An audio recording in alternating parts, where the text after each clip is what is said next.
তিব্বত মালভূমির পূর্ব দিকে বিশ্বের সবচেয়ে বড় জলবিদ্যুৎ বাঁধ নির্মাণ প্রকল্পের অনুমোদন দিয়েছে চীন। দেশটির এই উচ্চাভিলাষী প্রকল্প ভারত এবং বাংলাদেশের লাখ লাখ মানুষের উপর প্রভাব ফেলতে পারে। ২০২০ সালে চীনের রাষ্ট্রায়ত্ত জলবিদ্যুৎ company power construction corporation of চায়নার দেয়া হিসাব অনুযায়ী এই বাঁধ থেকে প্রতি বছর ৩০,০০০ কোটি কিলোওয়াট ঘণ্টা বিদ্যুৎ উৎপাদন হবে। বর্তমানে বিশ্বের বৃহত্তম বাঁধটি হল চীনের মধ্য অঞ্চলে অবস্থিত থ্রি গর্জেস ড্যাম। এখান থেকে বছরে ৮৮.২ বিলিয়ন কিলোওয়াট ঘণ্টা বিদ্যুৎ উৎপাদন হয়। নতুন এই বাঁধের উৎপাদন ক্ষমতা থ্রি গর্জেস ড্যামের চেয়ে ৩ গুণের বেশি।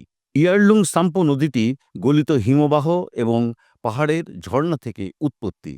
হিমালয়ের পানিরেখা দিয়ে প্রবাহিত নদীটি ভারতের অরুণাচল প্রদেশ এবং আসাম রাজ্যের মধ্য দিয়ে প্রবাহিত হয়ে বাংলাদেশে প্রবেশ করেছে। বাংলাদেশ ও ভারতে এই নদীটি ব্রহ্মপুত্র নামে পরিচিত। এই বাঁধটি চীনের জন্য ইতিবাচক হলেও ভারত এবং বাংলাদেশের জন্য নেতিবাচক হতে পারে। এই কারণে দিল্লি ও ঢাকা এই বাঁধ নির্মাণ নিয়ে উদ্বেগ প্রকাশ করেছে।